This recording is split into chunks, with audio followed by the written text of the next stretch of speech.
Vous êtes sur Zonar Télévision. Merci de nous choisir pour vous informer. Bienvenue à suivre cette nouvelle édition de Zonar Actualité. Commençons par la page sécuritaire. 4 personnes ont perdu la vie dans une altercation entre les militaires des forces armées de la République démocratique du Congo et un groupe des Wazalendo. C'est 17 décembre 2024 à Kalehe, c'est dans la province du Sud Kivu. Et au Nord Kivu, les lignes des fronts n'ont presque pas bougé dans les Lubero jusque dans l'après-midi de ce mercredi 18 décembre 2024, alors que les mouvements rebelles du M23 revendiquent la prise du village de Mbingi qui était terrain des affrontements de ce mercredi. Les forces armées de la République démocratique du Congo ont-ils abandonné les positions qui ont été prises par les mouvements rebelles du M23? Les détails.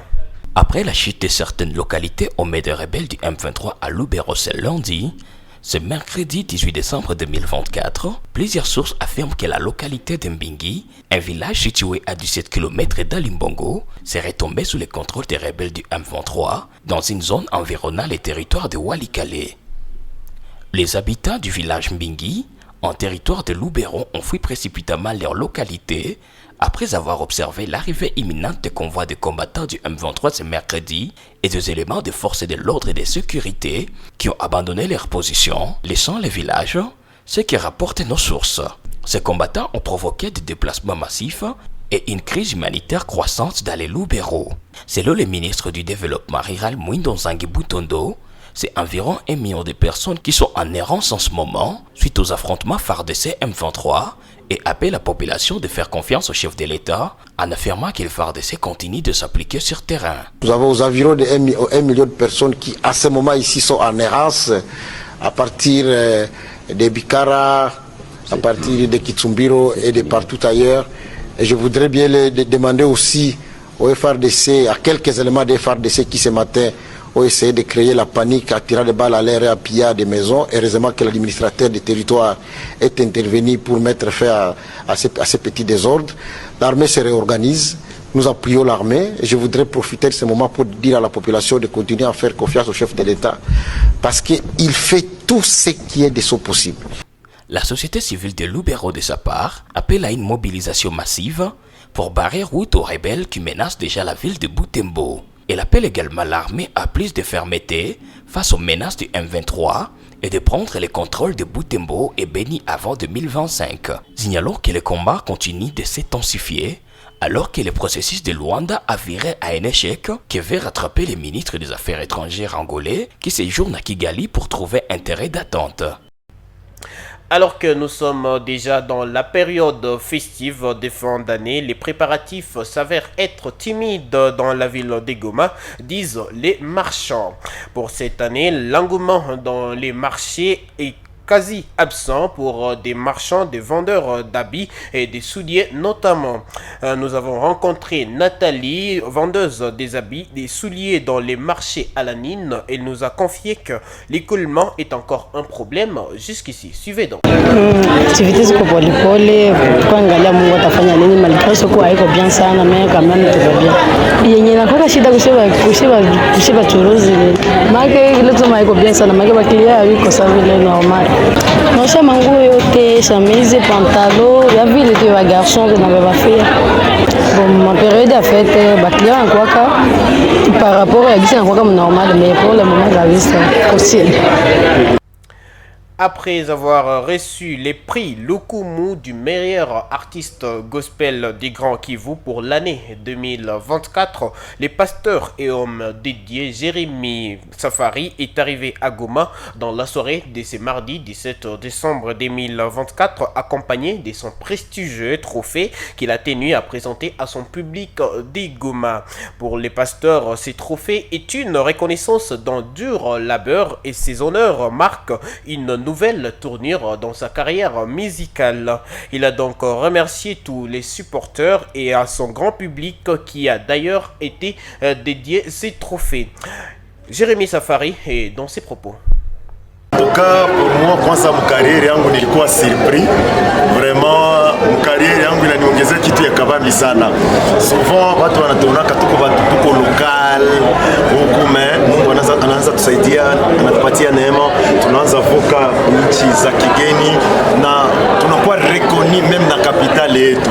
En tout cas pour moi ni surprise ya kabambi, na kazi yenyewe niko nafanya ndio imeacha mimi napata hii prix. Kwanza ni kitu kia kwanza kile. Ya pili ni mashabiki zangu.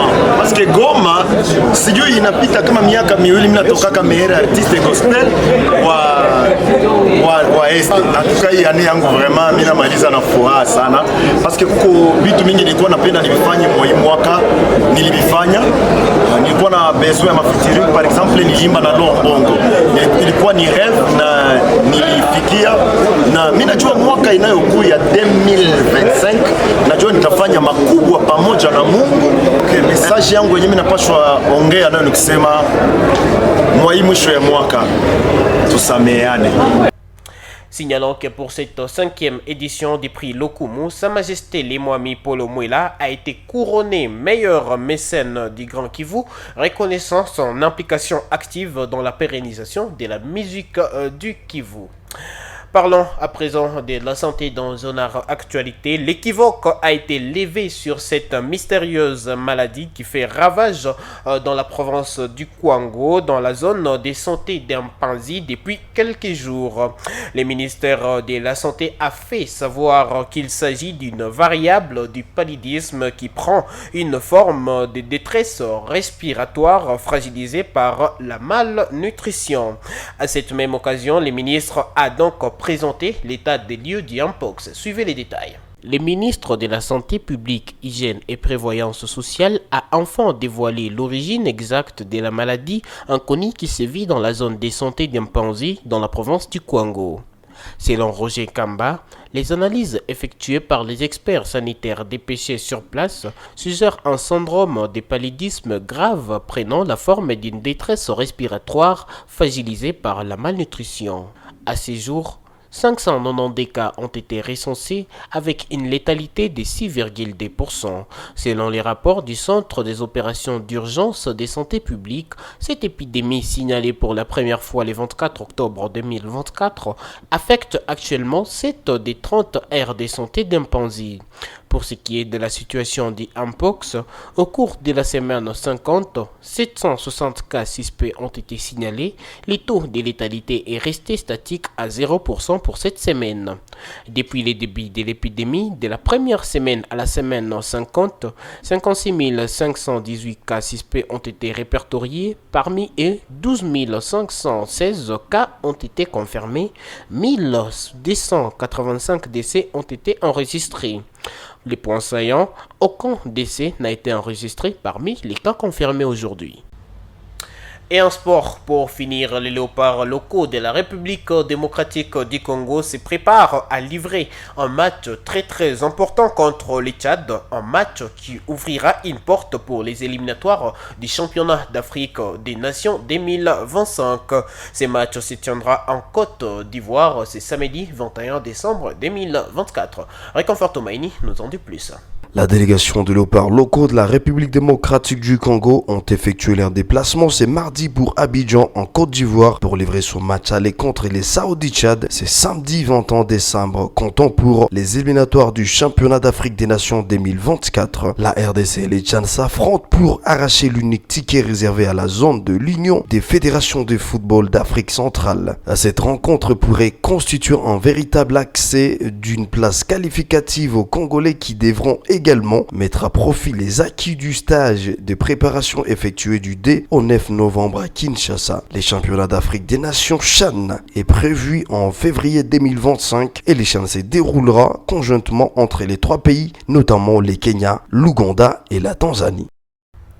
Et ce sera donc tout pour cette production. Mesdames, Messieurs, merci à vous de nous avoir suivis jusqu'à la fin. Meilleurs vœux à vous.